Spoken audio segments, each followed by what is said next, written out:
नमस्कार, सभी लोगों का स्वागत है आपके इस अपने चैनल के ऊपर जिसका नाम है फिजिक्स विद अनिकेत सर। और आज के इस वीडियो लेक्चर में हम देखेंगे मैथमेटिकल मेथड्स का लेक्चर नंबर 3। ऑलरेडी हमने 2 लेक्चर्स कवर किए हैं जहाँ पे फर्स्ट लेक्चर में हमने स्केलर वेक्टर का बेसिक कॉन्सेप्ट समझने की कोशिश की। सेकंड लेक्चर में हमने मैग्नीट्यूड फाइंड आउट करना, यूनिट वेक्टर फाइंड आउट करना, यूनिट वेक्टर का डेफिनेशंस और कुछ न्यूमेरिकल्स उसके रिगार्डिंग हमने वहाँ पे समझने की कोशिश की। आज के इस लेक्चर में हम यहाँ पे देखेंगे वेक्टर मल्टीप्लिकेशन और हमारा फोकस आज रहेगा स्केलर प्रोडक्ट के ऊपर। उसके बाद हम स्केलर प्रोडक्ट के प्रॉपर्टीज को समझने की कोशिश करेंगे और कुछ अच्छे न्यूमेरिकल्स हम इसके ऊपर आज कवर करने की कोशिश करेंगे। आई होप कि आप लोगों ने प्रीवियस 2 लेक्चर्स देखे हैं, उसको अच्छी तरह से समझने की कोशिश की है, आप लोगों ने उसके नोट्स बनाए हैं, जो भी कुछ होमवर्क दिया गया था आप लोगों ने वो कंप्लीट करने की कोशिश की है। ओके। अगर आप लोगों ने ये चैनल अभी तक सब्सक्राइब नहीं किया है तो जाओ फटाफट जाओ चैनल को सब्सक्राइब करो, लेक्चर्स देखो, लाइक करो और जितना हो सके उतना इसे शेयर करो क्योंकि यहाँ पे सारी चीजें आप लोगों को फ्री में मिलने वाली है। तो शुरू करते हैं आज का इस ये जो एक लेक्चर है। तो सबसे पहले देखना मैंने यहाँ पे इंट्रोडक्शन वाला स्लाइड लगा दिया है। तो जब मैं मल्टीप्लिकेशन के बारे में बात करता हूँ, वेक्टर मल्टीप्लिकेशन, तो ये जो वेक्टर मल्टीप्लिकेशन है हम दो तरीके से कर सकते हैं। एक होता है मेरा स्केलर प्रोडक्ट और दूसरा रहेगा मेरा वेक्टर प्रोडक्ट। तो वेक्टर को हम दो तरीके से मल्टीप्लाई कर सकते हैं। एक रहेगा मेरा स्केलर प्रोडक्ट, उसका दूसरा नाम है dot product. Similarly vector product का दूसरा नाम है क्रॉस प्रोडक्ट। तो आज की इस लेक्चर में हम क्या करने वाले, आज की इस लेक्चर में हम टोटल स्केलर प्रोडक्ट पढ़ने की कोशिश करें। तो क्या होता है स्केलर प्रोडक्ट? तो समझ लेना, अगर मैं दो वेक्टर क्वांटिटीज मल्टीप्लाई करने वाला हूं, ठीक है, मैं क्या करने वाला हूं, दो वेक्टर क्वांटिटीज मल्टीप्लाई करने वाला हूं और उनका मल्टीप्लिकेशन करने के बाद अगर मुझे यहाँ पे एक स्केलर क्वांटिटी मिलती है, अगर मुझे वहां पे एक स्केलर क्वांटिटी मिलती है तो उसे हम कहेंगे स्केलर प्रोडक्ट। ओके, समझ लेना, मतलब अगर मैं दो वेक्टर यहाँ पे मल्टीप्लाई कर रहा हूँ तो उनका जो रिजल्टेंट रहेगा, that resultant is going to be new scalar quantity, उसे कहा जाएगा स्केलर प्रोडक्ट। तो ये लॉजिकल वाली चीज है। अब देखना इसका एग्जैक्ट डेफिनेशन क्या है। तो स्केलर प्रोडक्ट या फिर इसका दूसरा नाम जो है डॉट प्रोडक्ट, उसको मैं यहाँ पे डिफाइन कर सकता हूँ। It is product of two non zero vector. ये क्या है? It is product of two non zero vectors. ठीक है, तो ये कंडीशन है, समझ लेना मेरे वेक्टर्स किस तरह से होने चाहिए। नॉन जीरो वेक्टर्स कंसीडर करना कि वेक्टर p है एंड वेक्टर q, जिसके बारे में हम यहाँ पे बात कर रहे हैं। ओके, तो अगर मैं इन दोनों को मल्टीप्लाई कर रहा हूँ तो किस तरह से कर रहा हूँ? As the product of magnitudes of these two vectors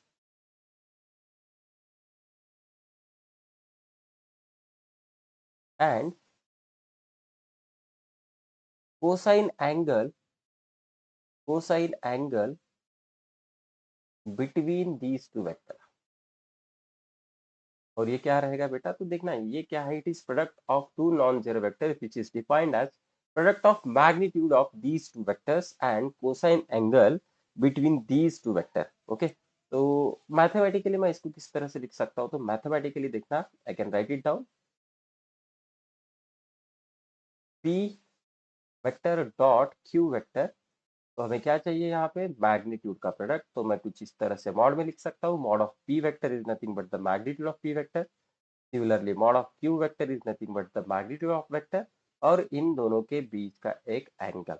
okay, समझ में आ रहा है? तो इन जनरल मैं इसको लिख सकता हूँ P dot Q, simple notation में अगर लिखने की कोशिश करें तो ये बन जाएगा P Q cos theta. Okay, तो this is the definition of the dot product. तो ये बन जाएगा मेरा डॉट प्रोडक्ट का डेफिनेशन। हमें पता है, हमने नोटेशन में देखा था, इस मॉड ऑफ पी वेक्टर को मैं सिर्फ पी लिख सकता हूँ, मॉड ऑफ क्यू वेक्टर को मैं सिर्फ क्यू लिख सकता हूँ। तो ये क्या इंडिकेट कर रहा है? तो ये इंडिकेट हमें यहाँ पे करेगा उसके मैग्नीट्यूड के बारे में। ग्राफिकली अगर मैं सोचने की कोशिश करूँ, तो मान के चलना कि ये पी वेक्टर है और ये क्यू वेक्टर है, और इन दोनों के बीच में एंगल कितना है? थीटा। तो इन दोनों का cross product, sorry dot product मुझे कुछ इस तरह से मिल जाएगा, P dot Q is equal to P Q cos theta. अब थोड़ा सा एलएचएस की तरफ चलते हैं। एलएचएस में देखना, हम दो वेक्टर का डॉट प्रोडक्ट ले रहे, मतलब मुझे यहाँ से एक रिजल्टेंट मिलेगा, और ये जो रिजल्टेंट मिलने वाला है, resultant is going to be the scalar quantity. याद रखना, तो रिजल्टेंट क्या होगा यहाँ पे? एक स्केलर क्वांटिटी रहेगा। ठीक है, ओके। तो this is going to be the scalar quantity. Next, तो थोड़ा सा इसे याद रखना, आगे बढ़ते हैं। Now we will see the properties of scalar product. तो हमें यहाँ पे स्केलर प्रोडक्ट की प्रॉपर्टीज को समझना है। तो कौन से प्रॉपर्टीज है? तो मैं यहाँ पे बोल सकता हूँ, फर्स्ट प्रॉपर्टी, ये प्रोजेक्शन ऑफ वेक्टर है। प्रोजेक्शन ऑफ वेक्टर, तो ये फर्स्ट प्रॉपर्टी है। तो एक्चुअल में क्या है? Scalar product of two vector is equivalent to, देखना, scalar product of two vector is equivalent to product of magnitude of one vector,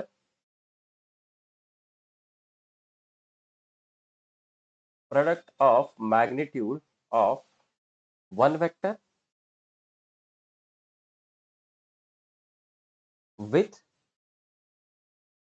magnitude with magnitude of component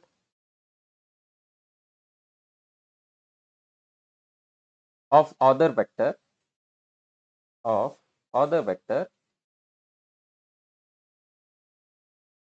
in the direction of the first, in the direction of the first। ये कुछ इस तरह से मैं projection के बारे में लिख सकता हूँ, इन द डायरेक्शन ऑफ फर्स्ट। तो ये क्या है? ये कुछ तो हमें समझ में नहीं आ रहा है। थोड़ा सा इसे ढंग से ग्राफिकली समझने की कोशिश करते हैं। मान के चलना कि एक वेक्टर है पी, दिस पी वेक्टर, और ये है मेरा क्यू वेक्टर। ये क्या है? मेरा क्यू वेक्टर। इन दोनों के बीच में एंगल कितना है? इन दोनों के बीच में एंगल थीटा कंसीडर कर लेते हैं। ठीक है, पी वेक्टर है, ये क्यू वेक्टर है। अब मुझे करना क्या है? Projection of one vector with the other vector, ये चीज करनी है। तो सपोज करना, देखना, थोड़ा सा सोचना, इस तरह से कि हम सोच सकते हैं। मान के चलना एग्जैक्टली हेड के ऊपर, एग्जैक्टली हेड के ऊपर मैंने एक बल्ब लगा दिया है। अगर इस वेक्टर के एग्जैक्टली हेड के ऊपर मैं बल्ब लगा दूं, तो इस वेक्टर की जो शैडो है, इस वेक्टर की शैडो इस अगले वाले वेक्टर के ऊपर गिरने वाली है। तो मतलब शैडो कुछ इस तरह से गिरेगी। ठीक है, तो एक्चुअल में हम यहाँ पे क्या कर रहे हैं? एक्चुअल में हम यहाँ पे इसका कंपोनेंट निकालने की कोशिश कर रहे हैं। ये शैडो हम यहाँ पे लेने की कोशिश कर रहे हैं, मतलब हम इस क्यू वेक्टर का कंपोनेंट निकाल रहे हैं। ठीक है, समझ लेना ये चीज, ये थोड़ा सा समझना पड़ेगा हमें। तो इसके लिए हमने क्या किया? हमने अज्यूम किया कि बाबा एक वेक्टर के सिर के ऊपर मैंने एक बल्ब लगा दिया एग्जैक्टली इस तरह से, सो दैट ये परपेंडिकुलर रहे अगले वाले वेक्टर के साथ। तो उस वेक्टर की शैडो गिरेगी। तो ये जो वेक्टर की शैडो है ना, मैं इसको लिख सकता हूँ कुछ इस तरह से। तो ये बनेगा मेरा cos component, Q cos theta. समझ में आ रहा है? तो मतलब अगर मैं इन दोनों का डॉट प्रोडक्ट ले लूँ, P dot Q according to the definition, तो ये क्या है? P Q cos theta. अब थोड़ा सा इसे तोड़ते हैं हम, P multiplied with Q cos theta. What is Q cos theta? तो ये क्या है पता है क्या? Component of Q vector, component of Q vector in direction of P, in the direction of P vector. समझ लेना, ये Q वेक्टर का कंपोनेंट है इन the direction of P vector, तो इसीलिए इसे कहा जाता है प्रोजेक्शन ऑफ वेक्टर। ठीक है, तो ये बन जाएगा मेरा प्रोजेक्शन ऑफ वेक्टर। तो ये प्रॉपर्टी सिर्फ याद रखना, ये प्रॉपर्टी बहुत बार हमें क्वेश्चन में पूछी जाती है, या फिर एग्जाम में आप लोगों को ये पूछा जाएगा, what is the projection of a vector. तो आप लोगों को ये सारा एक्सप्लेनेशन लिखना पड़ेगा। तो अब हम आगे बढ़ते हैं, नेक्स्ट प्रॉपर्टी की तरफ चलते हैं। तो देखना, it obeys the commutative law. Second property रहेगी, it obeys the commutative law.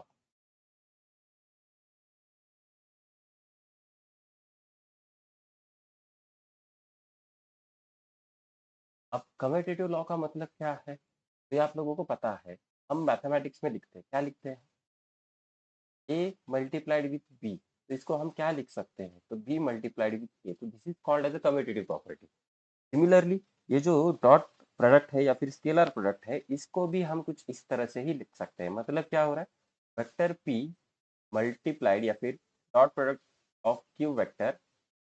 तो इसको हम लिखेंगे p into Q cos theta. अगर मैं इसको थोड़ा सा रीअरेंज कर लूँ, ये बन जाएगा q into P cos theta. तो दैट मीन्स ये बन जाएगा मेरा q dot p vector. Okay, समझ में आ रहा है। तो मैं यहाँ पे लिख सकता हूँ p dot q vector is equal to q dot p vector. तो ये होता है मेरा commutative law. Similarly, third property है यहाँ पे, again it obeys the distributive law. Obeys distributive law. What is distributive law, तो ये भी हमें पता है। तो इन शॉर्ट ये एक्सपांशन वाला चीज है, हमने किया है अभी तक। इसको डिस्ट्रीब्यूशन कहते हैं, ये भी हमें पता है। तो देखना, ए इन ब्रैकेट बी प्लस सी। अगर इसको मल्टीप्लाई करना तो आप किस तरह से करोगे, तो आप लोग इसको इस तरह से मल्टीप्लाई करोगे, A B plus A into C. तो what is this is called as distributive law. Similarly मैं इसको वेक्टर के फॉर्म में लिख सकता हूँ, P vector dot in bracket Q vector plus R vector. तो by using the distributive law मैं यहाँ पे लिख सकता हूँ P vector dot Q vector plus P vector dot R vector. ये कुछ इस तरह से बन जाएगा। तो that means it obeys the distributive law of mathematics. Next, आगे बढ़ते हैं। अब कुछ इंपॉर्टेंट चीजों की तरफ चलने की कोशिश करते हैं। That is fourth one, these are the special cases, लेकिन मैं इसे प्रॉपर्टी कहूंगा। When two vectors are parallel, when two vectors are parallel. Parallel का दूसरा मतलब क्या है, अगर दो वेक्टर्स मेरे पास ओवरलैपिंग हो, हमने प्रीवियस लेक्चर में भी देखा। ओके, अगर दो वेक्टर्स पैरेलल हो तो थीटा कितना होता है, थीटा बन जाएगा मेरा 0। तो उस केस में मैं लिख सकता हूँ P vector dot Q vector which is equal to P Q cos of 0। Cos 0 की वैल्यू होती है 1। तो आप लोगों को यहाँ पे डायरेक्टली इन दोनों का मैग्नीट्यूड का प्रोडक्ट मिल जाएगा, that is P into Q. ठीक है, जब देखना ये दो वेक्टर्स पैरेलल होते हैं, तो इसी का यूज मैं यहाँ पे कर सकता हूँ। हमने यूनिट वेक्टर का कॉन्सेप्ट सीखा था। क्या यूनिट वेक्टर का कॉन्सेप्ट है, तो आई वेक्टर है मेरे पास, जे वेक्टर है मेरे पास, के वेक्टर है, बराबर। आई वेक्टर आई कैप के इंडिकेट करता है, तो this is the direction of the positive X axis. J cap का इंडिकेट करता है, तो ये हमें देता है direction of positive Y axis. K cap क्या है, तो ये direction of positive Z axis है। तो मान के चलना, अगर मैं I cap dot I cap यहाँ पे लेने वाला हूँ, then by using the definition, magnitude of I cap, magnitude of I cap into cos 0। देखना, आई वेक्टर का आई वेक्टर के साथ खुद ही के साथ एंगल कितना होगा, तो 0 होगा। ठीक है, तो यहाँ से मैं लिख सकता हूँ, ये यूनिट वेक्टर है, यूनिट वेक्टर का मैग्नीट्यूड कितना होता है, तो वो 1 होता है।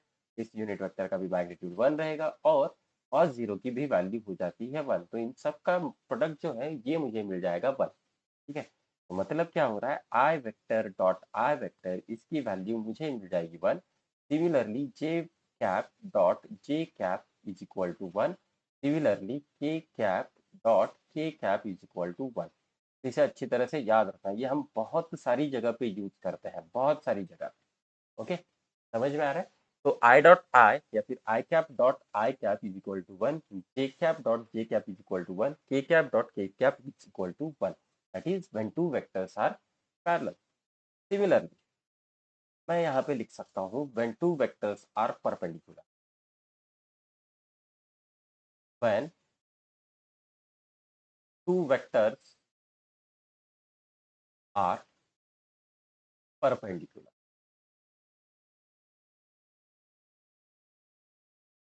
इसका मतलब क्या है, एंगल थीटा कितना हो जाएगा, थीटा हो जाएगा 90 डिग्री। ओके, अगर थीटा मेरे पास 90 डिग्री होता है तो ये जो डॉट प्रोडक्ट है P dot Q is equal to magnitude of P multiplied with magnitude of Q into cos of 90। तो कॉस 90 की वैल्यू कितनी होती है? तो कॉस 90 की वैल्यू होती है 1। तो इनका जो डॉट प्रोडक्ट रहेगा वो डॉट प्रोडक्ट आएगा 0। इनका डॉट प्रोडक्ट आएगा 0। ओके। तो ये पॉसिबल होता है कब? जब दो वेक्टर्स मेरे परपेंडिकुलर हो। तो इसी चीज का यूज करेंगे। मान के चलना अगर मैं यहाँ पे आई डॉट जे लेने वाला हूँ, i cap dot J cap. Okay. तो बाय यूजिंग द डेफिनेशन मैं यहाँ पे लिख सकता हूँ आई का मैग्नीट्यूड, जे का मैग्नीट्यूड इंटू कॉस ऑफ 90। तो इनका जो डॉट प्रोडक्ट रहेगा ये डॉट प्रोडक्ट या फिर स्केलर प्रोडक्ट हमें यहाँ पे मिल जाएगा 0। तो याद रखना i dot J is going to be 0। Similarly j dot k is going to be 0। Similarly k dot I is going to be 0। Okay. ये भी बहुत इंपॉर्टेंट चीज है, बहुत सारे कैलकुलेशन में हमें इसे यूज करना होता है। Okay. That is when two vectors are perpendicular. Next next part है when two vectors are anti parallel. When two vectors are anti parallel. जब कोई दो वेक्टर एंटी पैरेलल हो तो उस केस में क्या होता है? तो देखना थीटा बन जाएगा उस केस में 180 degree. Anti parallel vector case में थीटा हो जाएगा 180 डिग्री। और ये जो डॉट प्रोडक्ट है ये आ जाएगा P dot Q is equal to P into Q cos of 180। Cos 180 की वैल्यू होती है -1, तो हमें यहाँ पे आंसर मिल जाएगा माइनस पी इंटू क्यू। तो ये सारी चीजें आप लोगों को याद रखनी है। सबसे इंपॉर्टेंट तो ये है I dot J is equal to 0 and I dot I is equal to 1 previous slide में। तो ये आप लोग बॉक्स अच्छी तरह से याद रखना। ओके। ठीक है। तो आगे बढ़ते हैं। नेक्स्ट। तो अब देखना स्केलर प्रोडक्ट को मैं एक्सप्रेस करता हूँ इन टर्म्स ऑफ रेक्टेंगुलर कंपोनेंट।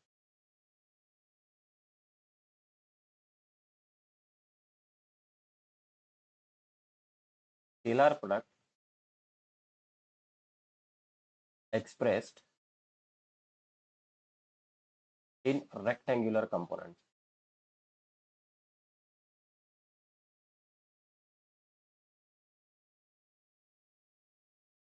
ये बहुत इंपॉर्टेंट है, समझ लेना इसे अच्छी तरह से।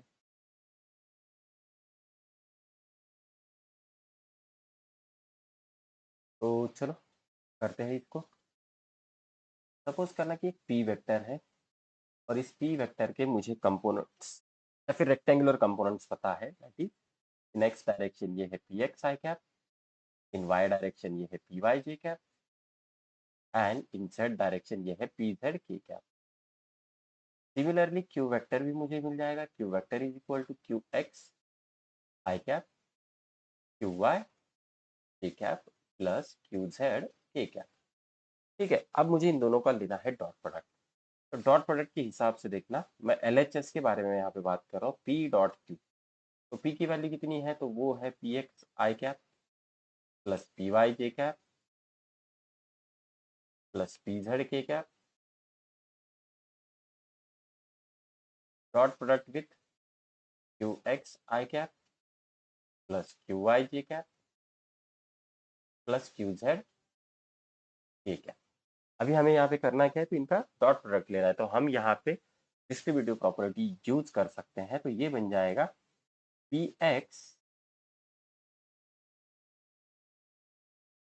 Into Q x. आप लोग देख सकते हो इस पी का मैं मल्टीप्लीकेशन कर रहा हूँ आगे वाले ब्रैकेट के साथ, और आगे मुझे मिल जाएगा आई dot I. Similarly P X into Q I, आगे मुझे मिल जाएगा आई डॉट जे। Next P X into Q Z, आगे मुझे मिल जाएगा आई डॉट जे कैप प्लस नेक्स्ट अब इस पी वाई से मल्टीप्लाई करेंगे तो ये बन जाएगा P Y Q X i dot, नहीं पी वाई है तो ये बन जाएगा जे डॉट, ये क्यू एक्स है तो ये बन जाएगा i cap plus P Y Q Y, ये बन जाएगा j dot j plus P Y Q Z, आगे मुझे मिल जाएगा जी डॉट के कैप। नेक्स्ट टर्म मुझे मिल जाएगी P Z Q X k cap dot I cap plus P Z Q I के कैप डॉट जे cap plus P Z Q Z K cap dot के कैप। अब देखना मैं कुछ टर्म्स जो है ना उसको हाईलाइट कर देता हूँ, तो थोड़ा सा हमें यहाँ पे इजी हो जाए। तो कौन सी टर्म्स है, तो इन टर्म को मैं हाईलाइट कर रहा हूँ।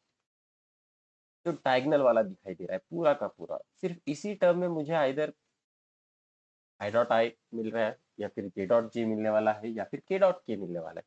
बाकी सारे टर्म्स में देखना आई डॉट जे है, आई डॉट के है, J dot I, J dot के डॉट आई, के डॉट जे। तो यहाँ पे देखना ये जो सारे टर्म्स है ना, ये सारे टर्म्स मेरे क्या होने वाले हैं, यहाँ पे जीरो होने वाले हैं। सिर्फ ये जो डायगनल टर्म आप लोग देख रहे हैं वो बन जाएंगे मेरे वन। तो यहाँ पे मुझे मिलने वाला है P X into Q X plus P Y into Q Y, या फिर मैं ऐसे लिख सकता हूँ इसे प्लस जीरो। नेक्स्ट मुझे मिल जाएगा zero plus P Y into Q Y plus zero. फिर मुझे मिल जाएगा zero plus zero plus P Z into Q Z. Okay, तो अगर हम इसको अच्छी तरह से रीअरेंज कर ले तो मुझे यहाँ पे मिलने वाला है P X into Q X plus P Y into Q Y plus P Z into Q Z. Okay, तो this is going to be the dot product या फिर scalar product in terms of the rectangular components. हमें यहाँ पे करना क्या है, बाकी मुझे इतना बड़ा मल्टीप्लिकेशन बिल्कुल भी नहीं करना है। मुझे यहाँ पे करना है क्या, एक्स का एक्स के साथ मल्टीप्लिकेशन करना है, वाई का वाई के साथ मल्टीप्लिकेशन करना है, जेड का जेड के साथ मल्टीप्लिकेशन करना है। तो इस तरह से हम यहाँ पे स्केलर प्रोडक्ट एक्सप्रेस कर सकते हैं इन रेक्टेंगुलर कंपोनेंट्स। अब देखना ये सारी चीजें बाय प्रैक्टिस, जितना ज्यादा आप लोग न्यूमेरिकल सॉल्व करोगे उतना ज्यादा आप लोगों को ये समझ में आ जाएगा। तो कुछ यहाँ पे हम अच्छे न्यूमेरिकल्स करने की कोशिश करते हैं। तो देखना यहाँ पे क्या दिया है, तो वेक्टर्स दिए गए हैं two I cap plus four J cap plus four K cap, और दूसरा वेक्टर है four I cap plus two J cap minus four K cap. ये दो वेक्टर्स हैं, इन दोनों के बीच में आप लोग एंगल फाइंड आउट कर लो, what is the angle between they. तो हम यहाँ पे डॉट प्रोडक्ट यूज कर सकते हैं, concept of the dot product. तो डॉट प्रोडक्ट क्या है, A dot B is equal to magnitude of A into magnitude of B cos of theta. हमें यहाँ पे थीटा ही निकालना है। तो सबसे पहले हम यहाँ पे LHS को सॉल्व करेंगे। तो देखना solve LHS, first first step रहेगा LHS को सॉल्व कर लो। तो ए डॉट बी को मुझे सॉल्व करना है। तो ये क्या है, तो ये है two I cap plus four J cap plus four K cap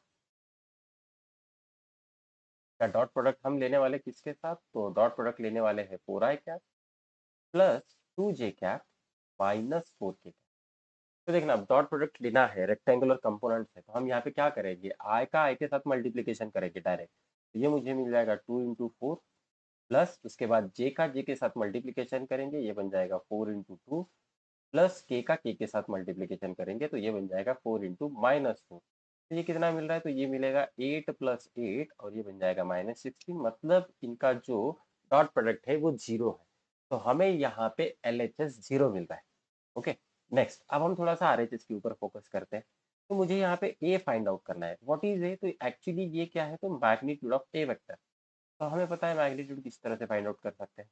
तो मैग्नीट्यूड कितना हो जाएगा, तो आई का जो मल्टीप्लायर है उसका स्क्वायर प्लस जे का जो मल्टीप्लायर है उसका स्क्वायर प्लस के का जो मल्टीप्लायर है उसका स्क्वायर। तो देखो ये कुछ इस तरह से मिल जाएगा, फोर प्लस सिक्सटीन, तो ये 36 आ रहा है, 36 मतलब ये आ जाएगा सिक्स। सिमिलरली बी क्या है, तो ये मैग्नीट्यूड ऑफ बी वेक्टर है। तो बी वेक्टर मुझे मिला। अब हम थोड़ा सा RHS को सॉल्व कर रहे हैं, सॉल्व RHS। ठीक है, तो ये मुझे मिल जाएगा four square plus two square plus minus four square. ये फिर से मुझे कितना मिलेगा, ये मुझे मिल जाएगा सिक्स। तो RHS में ये दो टर्म है, इसको हमने सॉल्व किया है। अब ये सारी चीजें हम इक्वेशन में रख देंगे। LHS कितना है, तो LHS आ रहा है जीरो। RHS कितना है, तो ये है सिक्स सिक्स। और हमें यहाँ पे क्या निकालना है, कॉस थीटा। तो थीटा अननोन है, कॉस थीटा की वैल्यू कितनी आ रही है, जीरो है। तो कॉस 0 कब होता है? दैट मीन्स एंगल जो है मेरा एंगल 90 डिग्री होगा। तो आप लोग देख सकते हो यहाँ पे एक ऑप्शन मैच हो रहा है, दैट इज ऑप्शन नंबर 4 अपना यहाँ पे करेक्ट रहेगा। तो option number 4 is going to be correct. तो theta is equal to 90 degree. तो देखना ऐसे क्वेश्चन में थोड़ा सा ढंग से सॉल्व करना, सबसे पहले एलएचएस को सॉल्व करना, उसके बाद आरएचएस को, जितनी सारी चीजें आरएचएस में सॉल्व कर सकते हैं उतनी सॉल्व करना, उन दोनों को बाद में इक्वेट कर देना। नेक्स्ट, अब देखना, two vectors are parallel to each other, then lambda will be. तो यहाँ पे एक प्रॉपर्टी होती है, वो प्रॉपर्टी मैं आप लोगों को बता देता हूँ, तो इसे हम शॉर्ट ट्रिक भी कहेंगे। अगर दो वेक्टर पैरेलल हो तो यहाँ पे एक शॉर्ट ट्रिक यूज कर सकते हैं। क्या शॉर्ट ट्रिक है? मान के चलना कि दो वेक्टर्स है कुछ इस तरह से, ए x I cap plus A Y J cap plus A Z J cap, और दूसरा वेक्टर है B vector B x I cap plus B Y J cap plus B Z K cap. अब हम यहाँ पे बात कर रहे हैं क्या, मान के चलना कि two vectors are parallel. Two vectors, ये जो दो वेक्टर्स है मेरे पैरेलल है। अगर ये दो वेक्टर पैरेलल है तो मैं कुछ ऐसे लिख सकता हूँ, तो ये शॉर्ट ट्रिक है, देखना। A X divided by B X must be equal to A Y divided by B Y must be equal to A Z divided by B Z. मतलब जो आई जे और के कैप के मल्टीप्लायर है, उन सारे मल्टीप्लायर का मैं रेशियो ले सकता हूँ और उसे इक्वेट कर सकता हूँ। तो this is the short trick when two vectors are parallel. When two vectors are parallel, तब मैं क्या लिख सकता हूँ यहाँ पे, X by B X must be equal to A Y by B Y must be equal to A Z by B Z. इसी चीज का यूज करेंगे। तो देखना, फर्स्ट वेक्टर में देखा जाए तो 2 divided by -4, that must be equal to 3 divided by -6, that must be equal to -1 divided by minus lambda. तो किसी दो को साथ में ले लो, तो हम यहाँ पे ले सकते हैं 2 divided by -4 is equal to -1 divided by minus lambda. तो ये माइनस माइनस प्लस हो जाएगा, मुझे यहाँ पे लैम्डा की वैल्यू मिल जाएगी। लैम्डा इज इक्वल टू, आप लोग देख सकते हो, या फिर ये बन जाएगा मेरा -1/2, तो लैम्डा इज इक्वल टू -2 आ जाएगा। तो यहाँ पे एक ऑप्शन मैच हो रहा है, ऑप्शन नंबर बी। आप लोग देख सकते हो ऑप्शन नंबर बी मेरा करेक्ट रहेगा, लैम्डा इज इक्वल टू -2। तो ये शॉर्ट ट्रिक अच्छी तरह से याद रखो। नेक्स्ट, देखना, अब ये बोल रहे कि अगर इस एग्जाम्पल में ये दो वेक्टर्स एक दूसरे को परपेंडिकुलर है, ओके, अगर ये दो वेक्टर्स एक दूसरे को परपेंडिकुलर है तो लैम्डा की वैल्यू कितनी होगी? तो हम यहाँ पे परपेंडिकुलर वाला प्रॉपर्टी यूज कर सकते हैं। क्या प्रॉपर्टी कहता है परपेंडिकुलर वाला? If two vectors are perpendicular, if two vectors are perpendicular, तो ये क्या होगा, P dot Q is equal to 0। मतलब मेरा आर एच एस कितना होना चाहिए, 0 होना चाहिए। मैं यहाँ पे एल एच एस को निकाल सकता हूँ, ठीक है। टू वेक्टर्स परपेंडिकुलर है, तो ये बन जाएगा A vector dot B vector is equal to 0। ये मुझे मिल जाएगा सिंस दो वेक्टर क्या है, परपेंडिकुलर। ए वेक्टर क्या है मेरे पास, 2i cap plus 3j cap minus k cap. तो ये आ जाएगा 2i cap plus 3j cap minus k cap का मुझे डॉट प्रोडक्ट लेना है बी वेक्टर के साथ। तो बी वेक्टर में देखना ये कितना है, -4 -6, -4 आई कैप -6 जे कैप, और तीसरा क्या है यहाँ पे, तो वो है माइनस लैम्डा के कैप। तो लैम्डा की वैल्यू कितनी आएगी, -2, तो वो हो जाएगा माइनस माइनस +2। या फिर मैं ऐसे लिख सकता हूँ, minus lambda K cap is equal to 0। Since lambda की वैल्यू कितनी आई है, 2, तो हम यहाँ पे रख सकते हैं। तो ये बन जाएगा 2i cap plus 3j cap minus k cap dot -4i cap -6j cap minus of -2 k cap is equal to 0। तो ये माइनस माइनस प्लस हो जाएगा, ये मुझे मिल जाएगा 2i cap plus 3j cap minus k cap dot -4i cap -6j cap plus 2 k cap is equal to 0। तो अब हम इनका रेक्टेंगुलर कंपोनेंट का प्रोडक्ट ले सकते हैं। मतलब करना क्या है, ओके ठीक है, हमने यहाँ पे गलत कर दिया। अगर ये दो वेक्टर्स परपेंडिकुलर है तो लैम्डा की वैल्यू है, सॉरी दैट्स माय फॉल्ट। हमें यहाँ पे लैम्डा निकालना है, तो मतलब आप आई का आई के साथ मल्टीप्लीकेशन करना, तो 2 माइनस 4 प्लस जे का जे के साथ मल्टीप्लीकेशन करना, 3 माइनस 6, के का के साथ मल्टीप्लीकेशन करना, that is -1 multiplied with minus lambda is equal to 0। ये बन जाएगा -8, ये बन जाएगा -18 plus lambda is equal to 0। तो हमें यहाँ पे मिल जाएगा लैम्बडा इज इक्वल टू +20। तो ऑप्शन मुझे यहाँ पे मिल जाएगा बी, तो अपना बी ऑप्शन करेक्ट है। ठीक है, तो लैम्बडा इज इक्वल टू 26।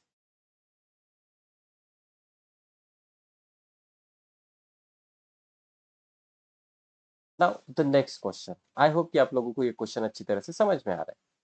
आगे बढ़ते हैं।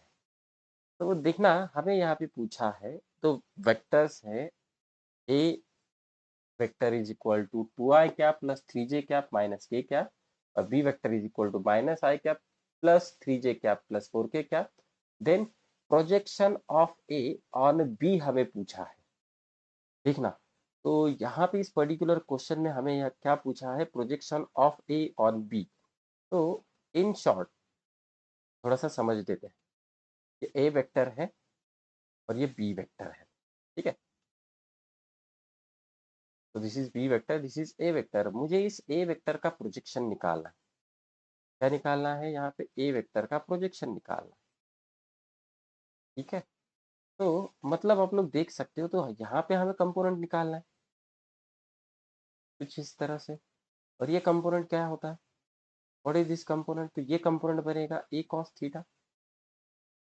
तो projection of A vector on B vector का आंसर आएगा, सबसे पहले इसको समझ लेना, projection of A vector on B vector, इसका मतलब मुझे यहाँ पे निकालना है ए कॉस थीटा। हमें यहाँ पे क्या निकालना है, ए कॉस थीटा। ओके, अब ए कॉस थीटा निकालने के लिए मुझे यहाँ पे थीटा पता होना चाहिए। First condition is that I need to know about the theta. Okay, तो देखना, थीटा तो यहाँ पे पता है नहीं, तो इसको हम किस तरह से कर सकते हैं उसे भी थोड़ा सा समझने की कोशिश करते हैं। तो इसके लिए हम यहाँ पे डॉट प्रोडक्ट का कॉन्सेप्ट यूज करेंगे।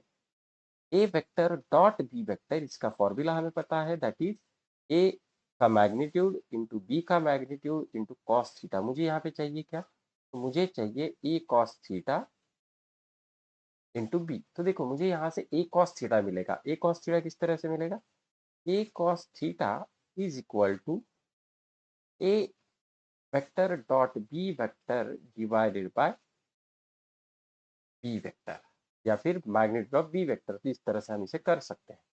तो A vector dot B vector किस तरह से आएगा, तो वो आ जाएगा 2i cap plus 3j cap minus k cap dot minus i cap plus 3j cap plus 4k cap. ठीक है, तो इनका dot product divided by B vector, मतलब मैग्नीट्यूड ऑफ बी वेक्टर है। पर ये बी क्या है, तो ये मैग्नीट्यूड ऑफ बी वेक्टर है। तो ये बन जाएगा -1 का स्क्वायर प्लस 3 का स्क्वायर प्लस 4 का स्क्वायर। तो देख सकते हैं, आई का आई के साथ मल्टीप्लीकेशन हो जाएगा तो वो बन जाएगा -2, जे का जे के साथ मल्टीप्लीकेशन हो जाएगा तो वो बन जाएगा +9, के का के साथ मल्टीप्लीकेशन होगा तो वो बन जाएगा -4 डिवाइडेड बाय स्क्वायर रूट में क्या आएगा, 9 + 16 25 +1 दैट इज 26। तो ये मुझे मिल जाएगा 3 डिवाइडेड बाय रूट ऑफ 26। ये कितना मिलेगा, 3 डिवाइडेड बाय रूट ऑफ 26। तो आप लोग देख सकते हो, हमारा यहाँ पे एक ऑप्शन मैच हो रहा है, दैट इज ऑप्शन नंबर 2 और ऑप्शन नंबर बी। तो this is the way to obtain the projection of A on B. आप लोग यहाँ पे एक होमवर्क ले सकते हो, just try to obtain projection of B on A vector. ठीक है, और इसका आंसर कमेंट में लिख देना। होमवर्क रहेगा ये, कमेंट में आंसर लिख देना। लेट्स सी कितने लोग आंसर दे सकते हैं, हम यहाँ पे देखेंगे। Next question, a body acted upon by a force of 50 Newton is displaced through a distance 10 meter in the direction making an angle 60 degree with the force. The work done by the force is, तो हमें यहाँ पे work done का definition पता होना चाहिए. तो work done is the dot product of force into displacement. Okay, work done क्या है? तो ये डॉट प्रोडक्ट है फोर्स एंड डिस्प्लेसमेंट का, तो ये बन जाएगा एफ एस कॉस थीटा. तो फोर्स कितना दिया है? 50 न्यूटन. डिस्प्लेसमेंट कितना दिया गया है? 10. एंगल कितना दिया गया है? 60. ठीक है, तो ये बन जाएगा 500 इंटू कॉस 60 की वैल्यू कितनी होती है? तो वो होती है 1/2. तो मुझे आंसर कितना मिलेगा?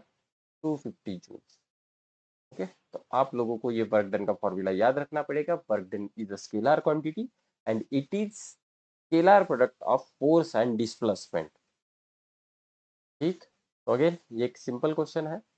Next, a particle moves from a position of 3 I cap plus 2j cap minus 6k cap to 14 I cap plus 13j cap plus 9k cap.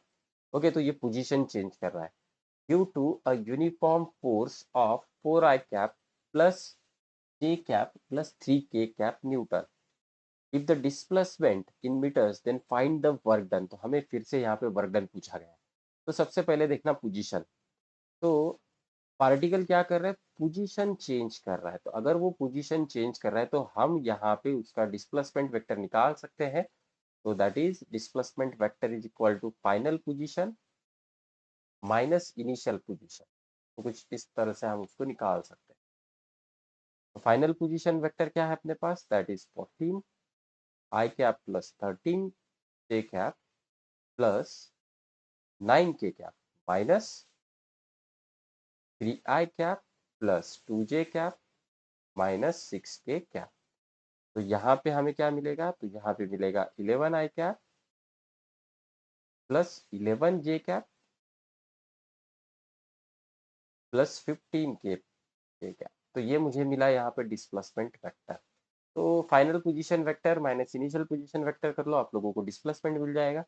हमें फोर्स दिया गया है. Now we can get the work done which is equal to F dot S. तो हमें यहाँ पे rectangular component का use करके इसे सॉल्व करना पड़ेगा. तो ये आ रहा है मेरा 4I cap plus J cap plus 3k cap dot 11I cap plus 11j cap plus 15k cap. तो ये बन जाएगा 44. That is 4 into 11 plus 1 into 11 plus 3 into 15. तो ये बन जाएगा 44 प्लस 11 प्लस 45. तो 55 प्लस 45, तो ये बन जाएगा 100 जूल. तो यहाँ पे एक ऑप्शन मैच हो रहा है, that is option number 2. 100 joules is going to be the final answer. Next, चलो, if for two vectors a and b, sum a plus b is a perpendicular vector to the difference a minus b, then the ratio of their magnitude is. तो हमें यहाँ पे क्या पूछा है? a plus b vector is perpendicular to the difference of a minus b vector. ठीक है, अब ये क्वेश्चन अच्छा क्वेश्चन है, अच्छा सवाल है. यहाँ पे हमें अब थोड़ा सा सोचना पड़ेगा. तो क्या दिया गया है? तो देखना, दो वेक्टर्स हैं, उन दोनों का एक रिजल्टेंट है a प्लस बी वेक्टर, और यहाँ पे कंडीशन दी गई है दैट इज परपेंडिकुलर. देखो, अब इसको थोड़ा सा अच्छी तरह से समझ लेना. ए और बी को मिला के हमें एक नया वेक्टर मिल रहा है that is a plus B vector. ठीक है, सिमिलरली a माइनस बी करके मुझे एक नया वेक्टर मिल रहा है, और ये दोनों वेक्टर परपेंडिकुलर है. अगर दो वेक्टर्स परपेंडिकुलर होते हैं तो उनका डॉट प्रोडक्ट कितना होता है? तो 0 होता है. हम ये वाली प्रॉपर्टी यूज करेंगे. When two vectors are perpendicular,